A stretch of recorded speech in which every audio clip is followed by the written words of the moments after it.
Assalamu alaikum, fam. Hope you're doing well. Let's continue our reading of Thomas Hobbes' Leviathan. What I really like about this book, you get to nerd out on, how you think a certain political structure should be. You also get to see how the English is spelled different, and then reading it actually helps you not get hung up on spelling differences. And further, you contemplate a lot about what is honor and all these different aspects that he brings us concerning diplomacy, ambassadorship, and other such things. So, let's begin, okay? It has been quite exciting. We're in part 1, chapter X. So that of civil honor, the fountain is in the person of the commonwealth, and the dependent on the will of the sovereign, and is therefore temporary, and called civil honor, such as are magistracy, offices, titles, and in some places coats and scutcheons painted, and men honor such as have them, as having so many signs of favor in the commonwealth, which favor is power.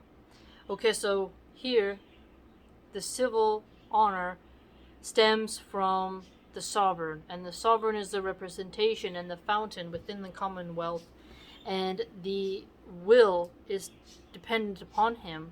It's temporary, he says, and it has the expression of offices, titles, and coats of arms and such that display honor significations. So, very interesting. Honorable is whatsoever possession, action, or quality is an argument and sign of power. Look at that.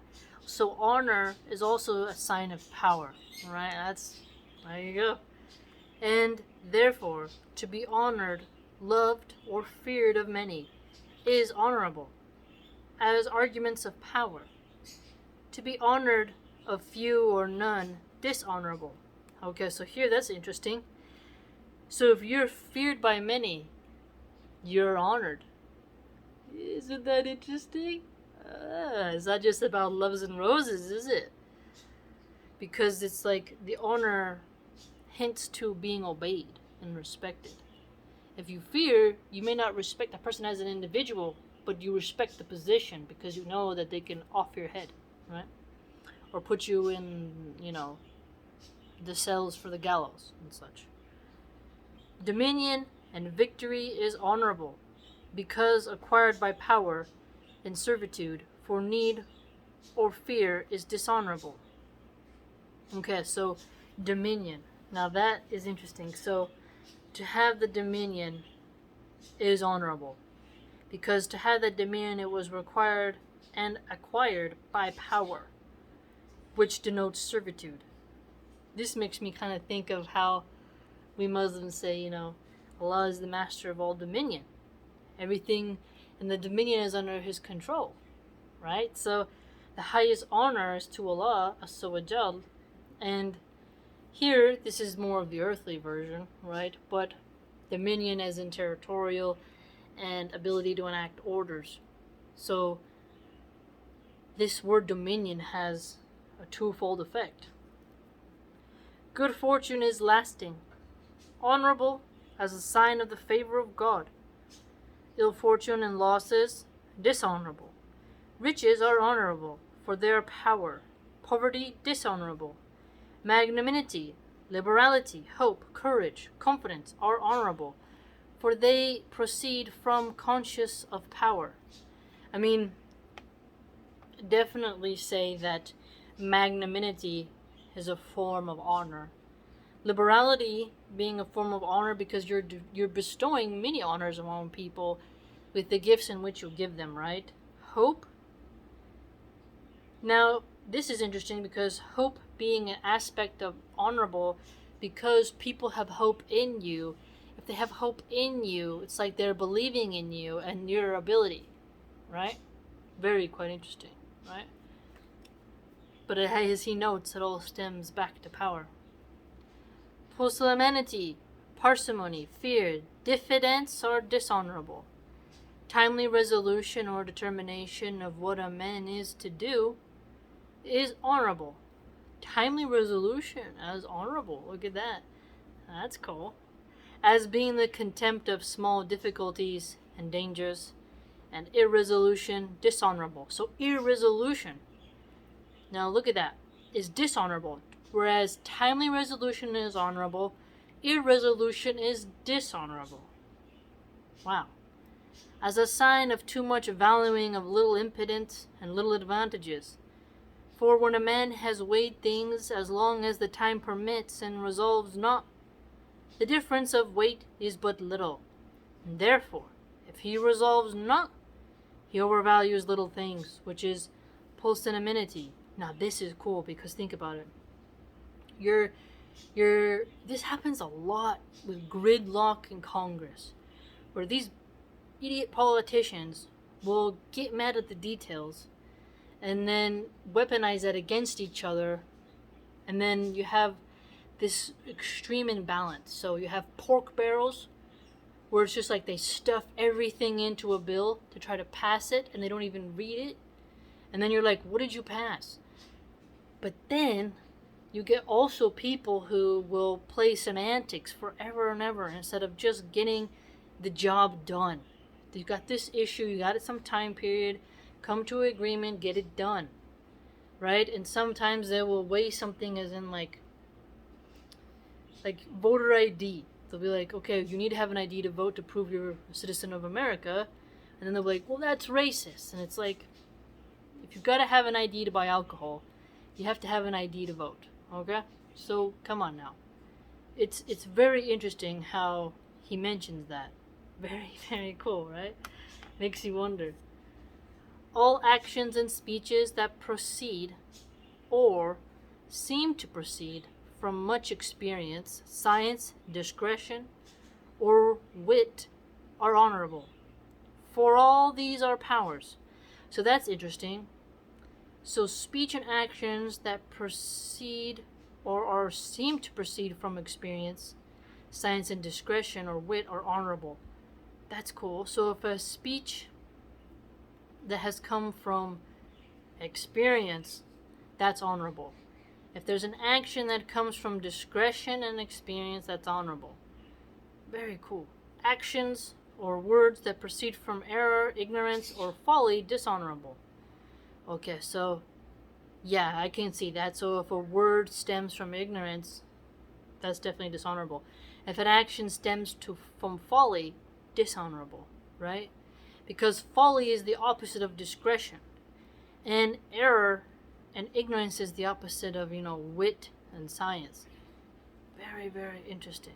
And ignorance also is related to the opposite of science, I'd say, because they're hoping that it actually reveals ignorances and gets rid of it. So, like how he has done very well with showing us what is dishonorable and what is honorable.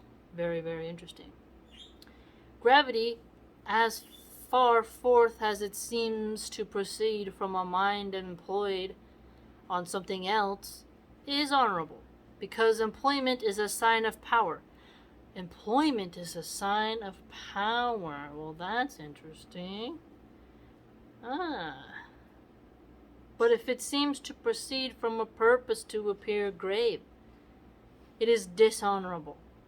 For the gravity of the former is like the steadiness of a ship laden with merchandise. Ooh, look at that picture in your mind. The steadiness of a ship laden with merchandise.